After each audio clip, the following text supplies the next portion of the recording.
Hello, everyone, and welcome to another episode of This Week in IP&O. We're not live in the couch in my room. We're live from my kitchen this week.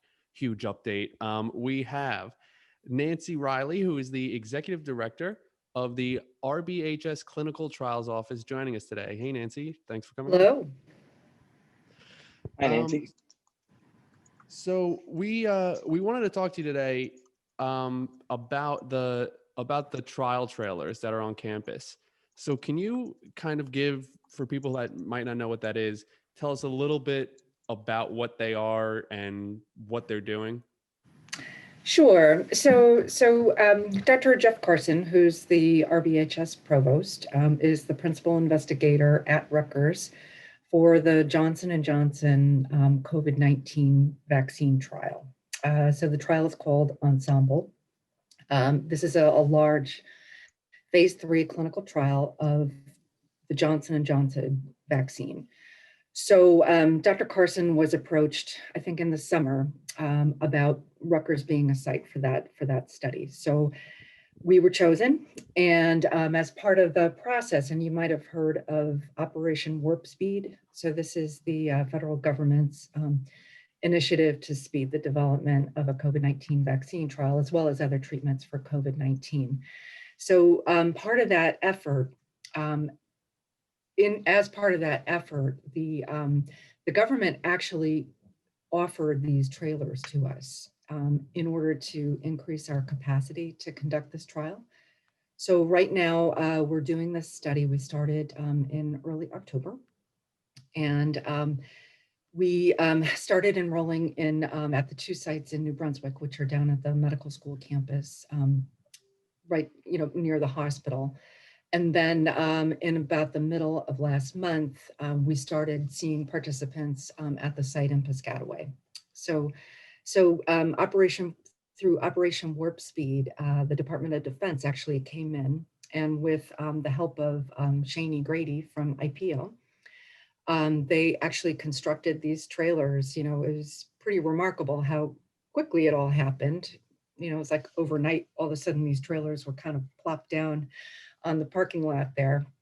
But there was an awful lot more to it than that. And Shani was really fabulous to work with. She's somebody who is really very, very good at what she does, with regard to planning and executing. And there were, an awful lot of details, and she really just kind of saw to everything. So, I have tremendous respect for your organization and the work that you do. Great. Yeah, I know Shani a little bit. We actually went through the same master's program and had a couple of classes together, and I've seen what she's capable of doing. She really is great. But as far as the trials themselves go, I guess this is kind of like a 2-part question. But when it comes to getting participants, like, have you already selected some, and if so, how did you go through that process? And I guess is there any sort of traits that you're looking for? Should participants be in good health, or are you looking for more at-risk demographics? I guess, could you shed some light on that? Sure. So first of all, so the study was originally intended to enroll 60,000 participants worldwide. So we set a goal to try to recruit 2,000 at Rutgers. So just so you have that perspective, but this is being conducted at more than 100 sites across the world. So we're just, one small part of it. And because it's a large phase 3 trial, the whole idea is that we take all comers. So it's a very, very broad group of people by design, because, when you have a vaccine that you're trying to market, you really need to make sure that it works across a large group of the population. So this particular study enrolls from 18 on up. They're looking for, in particular, people of diverse backgrounds. So diverse in terms of race, ethnicity, diverse in terms of age, and diverse in terms of comorbid health conditions. So it really is all comers. So when the study started, it was a bit more restrictive, and the first 2,000 participants were young people without any illnesses, any pre-existing illnesses, and then it expanded. But now it's very restricted because we're almost at the tail end of recruitment. In fact, we may be done recruiting as early as the end of next week. So, so the study currently is only open to participants who are non-Caucasian or above the age of 60, because those were the more difficult populations to recruit worldwide. Right, right. So Super interesting. yeah, it is. So what are the sort of next steps, sort of after the data has been collected? How does that function in terms of reporting back to Johnson and Johnson? Sure. So, so the sponsor has their own company that they work with called IQVIA. That's a contract research organization. So that's the group that's responsible for all of the data management. So, they have these, electronic systems. So we report the data back to the sponsor through electronic case report form. So basically the way that a clinical trial works is that we get a protocol. The protocol is, 100 and some odd page document that outlines, the scientific rationale for, why the study is being conducted. It provides, the results of earlier phase clinical trials that showed that the vaccine was, at least in a preliminary sense, safe and effective. And then sets out the research plan for the trial. So that goes through the inclusion-exclusion criteria, as well as the data that we collect on each of the participants. So essentially what we do is we bring them in for a screening visit and assure that they meet the inclusion-exclusion criteria, collect, bits about their, what medications they're taking, take their vital signs, and collect blood samples on them, and then they're randomized. So it's a double-blind placebo-controlled study. So that's done through this electronic system. A coordinator keys the information in, and then the computer randomly assigns them to receive either the actual vaccine or a placebo. And the placebo is basically normal saline. So it's double blind, which means that our participants have no idea what they got, and we don't have any idea what they got. So on the very first visit, the participant is vaccinated either with the actual vaccine or the placebo, and then we bring them back in at 5 time points over the first year. And then and then the study actually goes on for 2 years. So each participant is involved for 2 years. But the second year is just, we keep in touch with them through an electronic diary. So the participant has to download this app on their phone, and then that's how they report any symptoms that they're having. So the most important thing that we can collect from them is, in the very early stages, did they have any side effects related to the vaccine? And, most people have something, either a sore arm or, some fatigue, sometimes chills, but typically mild. But then we're also very, very interested in finding, in following them for the development of COVID. So that's how you prove, obviously, that the vaccine is effective. Is, in the end, we're going to compare the rates of COVID among people who received placebo versus people who received actual vaccine. No, that's great. Thank you. Did that answer the question? Absolutely did. Yeah. Okay. So I was wondering too, if you could tell us a little bit about your history and your career working in clinical trials in general. Sure. So I've been working in clinical trials for a long time, since about 1995. So most of my career has been spent in actually HIV clinical trials. So I started working as an HIV clinical research nurse, a long time ago, back before we had any effective treatment, actually. And actually, I lied. It was actually 1992 that I started. I think I'm dating myself, but and that was, many years before actually even AZT came out. So as you can imagine, it wasn't very fun as a profession in the early days of that, but it got significantly more fun to do when good drugs were available and, our patients started surviving.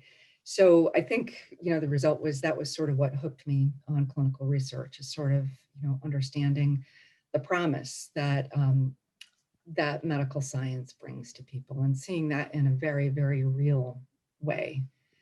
Because back in those days, our patients they just died, no matter what we did, and some died quickly, some it took a long time, but, there was a lot of death back then.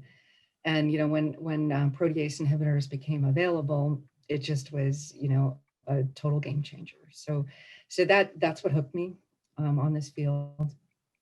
And so I kind of stuck with it for a long time, and then transitioned about 8 years ago to being the director for the Office of Clinical Research at New Jersey Medical School. And then in February, Dr. Panettiere, who's our vice chancellor for clinical and translational medicine, his vision was to create kind of a centralized Rutgers clinical trials office. So I took the position as the director for that office back in February, and then COVID happened. What And timing? What timing? Yeah. Yes. So a lot of the plans that we had for really building this office kind of got shelved, sort of, and then it was all COVID all the time, really, since March. Wow. I guess one thing I was wondering as you were saying that is how does like this particular trial or this particular experience compare to the other ones throughout your career, just in terms of scope? Are they even comparable, or is it? This is like everything on steroids. It's I've never worked on on trials that were so intense. Ordinarily you'd have, months and months or even years to plan out a big study. Ordinarily you'd have time to hire people and train staff and plan it out. But this is just boom, everything just got thrown at us, really quickly. And we really had to work hard. People have worked so hard. You cannot imagine the hours that, the physicians that we work with, all the study coordinators, the data managers. I mean, how hard everybody has worked. It's pretty remarkable. Yeah. So this is a little bit into the weeds, and perhaps I'm a little naive on how this stuff works to begin with, but you mentioned that you sort of track what the rate is of people who contract COVID when they get the actual vaccine versus those who get the placebo. And I guess what it made me wonder is how do external factors sort of play a role in that, right? So if somebody gets the vaccine and then goes out to a party with no social distancing, and or even if they've got the placebo, like how do you track or account for external factors when you look at contraction rates after somebody's been vaccinated? So I guess the answer to that is you really don't. So because this is a phase 3 study, it's sort of, like I said before, all comers. So I think you're just going to assume that, some people are going to take risks, others are not. And that's sort of a real world thing. So that's, I think the whole point of a large phase 3 study is sort of it mirrors real world. Right. Yeah, I know that wasn't one of our proposed questions, but it just got me wondering, like what you can and can't really account for, and how much harder that has to make it just to begin with. So. Yeah. So our job is really just to report the data. Right. Right. I get from a lot of people that there's this sort of perception that there's a race to market for vaccines, which obviously you know, there's an urgent need for one. But what do you say to people who, because my understanding is the same procedures are taking place, they're just being sort of expedited. It's not like, for example, it's a phase 3 trial. Some people might think that, you know, these trials aren't even happening, or they're happening on a different scale than they would normally. What do you say to people who sort of have that misconception? That I understand it, but you know, I personally have a lot of trust in the process. You know, I see what the steps that are taken. Everything is moving very, very fast, but corners are not being cut because you just simply cannot cut corners in this field. There are too many checks and balances. And I think, you know, in the news this week, you know, they talked about how the Pfizer vaccine was just approved in the UK. And so there were these questions, well, how did the UK approve it? And you know, that's an American company and we don't have it approved here. And the reason for that is really because our Food and Drug Administration goes through the data. You know, they don't just rely on what the drug company presents to them. They actually look at the raw data. You know, they go through a tremendous amount of effort to make sure that the data that's been provided in support of this application is accurate, and you know, that no corners were cut. So, you know, I personally have a lot of faith in the process. Thank you for that, Nancy. Yeah, well, thank you for coming on, Nancy. That was really interesting. I think a lot of people are going to find all that information really interesting and useful. So thanks for coming on. If there's any last word that you'd like to say, we'll give you the floor. Well, thank you for having me, and you know, I love talking about this stuff. So it was fun to meet you all and to talk about, you know, something that I'm passionate about. You know, and I guess maybe just to close, I just want to say how I guess this experience has really given me tremendous respect for, you know, our colleagues at Rutgers. You know, Rutgers has been incredibly supportive of this project from the very beginning. You know, not just, you know, our leadership at RBHS with our, you know, our chancellor and everybody has just paved the way for this to happen. So it's really been, you know, a very, very successful study here. So we've enrolled over 500 people, which is, I believe, it's the largest clinical trial that we've ever done. I could be proven wrong on that, but I think it's the biggest one that I'm aware of that's been conducted at Rutgers.